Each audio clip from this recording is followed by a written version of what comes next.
coming from Noida, where fire broke out in the Sector 8 slum of Noida. The incident happened near the Par House sector of 8 in Noida, where 3 children and parents were burned to death due to the fire tragedy that took place in the slum. 3 girls died on the spot. Injured parents were referred to Delhi for better treatment, and the fire brigade reached the spot and brought the fire in the slum under control. Meanwhile, Manish Verma, the district magistrate, has shared more details on the incident this time. Let's take a look. में ये घटना लगभग 3 से 4 के बीच की है और जैसे ही सूचना मिली हमारी पुलिस की टीम, फायर ब्रिगेड की टीम और मैं स्वयं मौके पर हम सभी लोग पहुंच गए थे। ये बताया गया कि जो आग है वो शॉर्ट सर्किट से लगी है। हालांकि फॉरेंसिक की टीम मौके पर है, वो लोग जांच पड़ताल कर रहे हैं। उस कमरे में 5 लोग थे, जिसमें से 3 बच्चियां थीं जो बेड पे सो रही थीं। वो बुरी तरह से जल गई थीं, जिनको हॉस्पिटल लाया गया और उनकी अनफॉर्चुनेटली डेथ हो गई है। जो पिता थे वो लगभग 60 से 70% बर्न केस था उनका, तो जिला अस्पताल में प्रिलिमिनरी ट्रीटमेंट करके फिर उनको हायर सेंटर के लिए रेफ़र कर दिया गया सफदरजंग के लिए। जो मदर हैं वो उनको कम वो हुआ है, नुकसान हुआ है। Well, now there's unfortunate news that's coming from Noida. Joining me on the broadcast is my colleague Mahinder.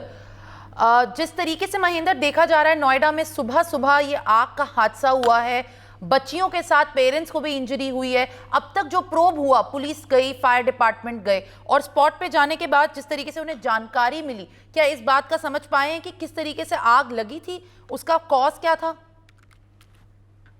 देखिए, अभी मनीष कुमार जो वर्मा है, जो जनपद गौतम बुद्ध नगर के डीएम, उन्होंने बताया कि अभी जो पहली जांच में लग रहा है कि शॉर्ट सर्किट की वजह से जो झुग्गी झोपड़ी में आग लगी है। क्योंकि देखिए, जो झुग्गी झोपड़ी का इलाका होता है काफी कंजेस्टेड होता है और वहाँ अधिकतर जो सामान होते हैं वो प्लास्टिक के होते हैं, फॉर्म होते हैं। ऐसे में जब आग लगती है तो आग पे काबू पाना और वहां तक पहुंचना बहुत ज्यादा मुश्किल हो जाता है। क्योंकि सुबह तकरीबन 3 से 4 बजे की घटना ये बताई जा रही है, जिसमें एक ही परिवार पे आप सोचिए 20 मीटर के एक एरिया में परिवार के 5 सदस्य सो रहे थे। 3 बच्चे बेड पे सो रहे थे और जो माता पिता है वो नीचे फर्श पे सो रहे थे। आग लगते ही जो 3 मासूम बच्चे थे, जिनकी महज उम्र 10 साल, 7 साल और 5 साल होती है, वो वहीं बताया जा रहा है उनकी जो दुखद मौत है वहीं मौके पर हो जाती है। ऐसे में बताया जा रहा है कि जो तकरीबन 4 बजे के आसपास जब सीएफओ की टीम पहुंची, यानी कि फायर ब्रिगेड की टीम पहुंची,